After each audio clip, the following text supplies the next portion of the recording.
He was dazed and shattered. I was worried, like, what if they catch Sophie? What if she gets smushed against the BFG by one of their hands? They gave him a few kicks and shouted, "Run, you little runt! Let us be seeing how fast you is galloping!" The BFG ran. What else could he do? The giants picked up rocks and hurled them after him. He managed to dodge them. "Ruddy little runt! Troggy little twit! Shrivelly little shrimp! Mucky little midget! Squiggly little squid! Grubby little grub!" Tra, twa, shra, shra, ma, squa, squa, gra, grub. At last the BFG got clear of them, and all. In another couple of minutes, the pack of giants was out of sight over the horizon. Sophie popped her head up from the pocket. "I didn't like that," she said. "Phew," said the BFG. "Few and far between. They was in a nasty crouching mood today, was they not? I am sorry you was having such a whirligig time." "No worse than you. Will they ever really hurt you?" "I isn't ever trusting them." "So, how do they actually catch the human beings they eat?" "They is usually just sticking an arm in through the bedroom window and snitching them from their beds." "Like you did to me." "Ah, no, but I isn't eating you."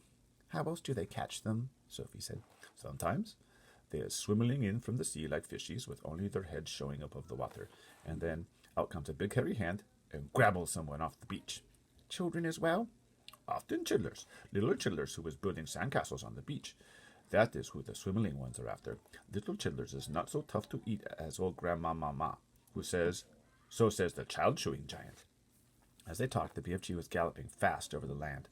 Sophie was standing right up in his waistcoat pocket now and holding onto the edge with both hands.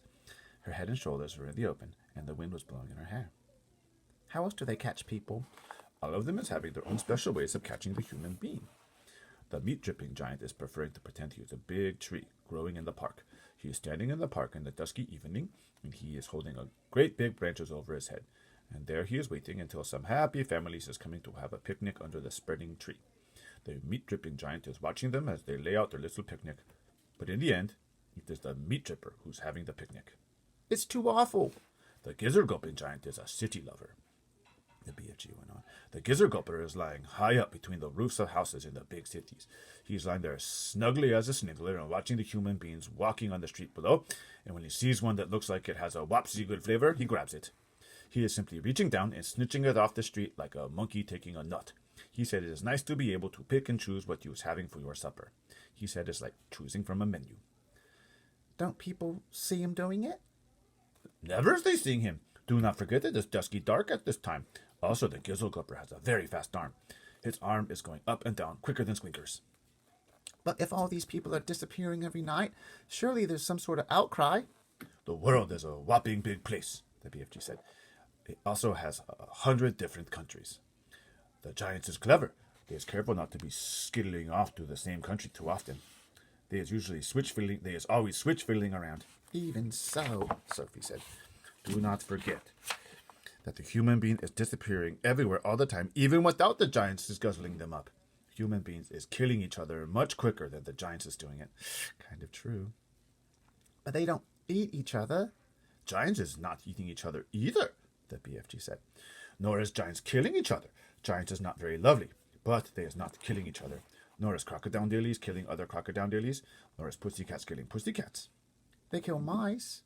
"Ah, but they is not killing their own kind," the BFG said. "Human beings is the only animal that is killing their own kind." This feels like a theme alert to me. Don't poisonous snakes kill each other?"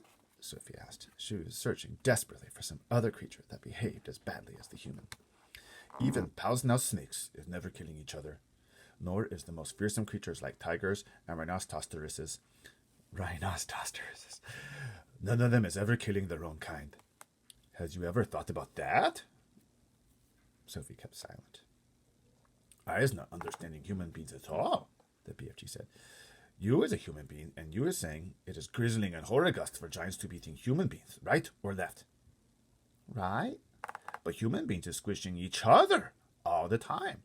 They is shooting guns and going up in aerial planes and to drop their bombs in each other's heads every week. Human beings is always killing other human beings." He was right. Of course he was right, and Sophie knew it. She was beginning to wonder whether humans were actually any better than giants. Even so, she said, defending her own race, I think it's rotten that those foul giants should go off every night to eat humans. Humans have never done them any harm. Is that what the little piggy wig is saying every day? Sorry, that is what the little piggy wig is saying every day, the BFG answered. He is saying, I had never done any harm to the human being, so why should he be eating me? Oh dear, I wonder if Roald Dahl's vegetarian. The human beings is making rules to suit themselves, the BFG went on. But the rules they is making do not suit the little piggy wiggies. Am I right or left? Right. Giants is also making rules. Their rules is not suiting the human being. Everybody is making his own rules to suit himself. But you don't like it that those beastly giants are eating humans every night, do you? I do not, the BFG answered firmly. One right is not making two lefts. Is you quite cozy down there in my pocket? I'm fine. Then suddenly, once again, the BFG went into that magical top gear of his. He began hurtling forward with phenomenal leaps. His speed was unbelievable. The landscape became blurred, and again Sophie had to duck down out of the whistling gale to save her head from being blown off her shoulders. She crouched in the pocket and listened to the wind screaming past. It came knifing in through the tiny peephole in the pocket and whooshed around her like a hurricane. But this time the BFG didn't stay in top gear long. It seemed as though he had some barrier to cross, a vast mountain perhaps, or an ocean, or a great desert. But having crossed it, he once again slowed down to his normal gallop, and Sophie was able to pop her head up and look out once more at the view. She noticed immediately that they were now in an altogether paler country. The sun had disappeared above a film of vapor. The air was becoming cooler every minute. The land was flat and treeless, and there seemed to be no color in it at all. Every minute the mist became thicker, the air became colder still, and everything became paler and paler, until soon there was nothing but gray and white all around them. They were in a country of swirling mists and ghostly vapors. There was some sort of grass underfoot, but it was not green. It was ashy gray. There was no sign of a living creature. There was no sign of a living creature, and no sound at all, except for the soft thud of the BFG's footsteps as he hurtled on through the fog. Suddenly he stopped. We is here at last, he announced. He bent down and lifted Sophie from his pocket and put her on the ground. She was still in her nightie, and her feet were bare. She shivered and stared around her at the swirling mists and ghostly vapors. Where are we? This is dream country, the BFG said. This is where all dreams is beginning. And then tomorrow we'll be reading, Monday, Dream Catching.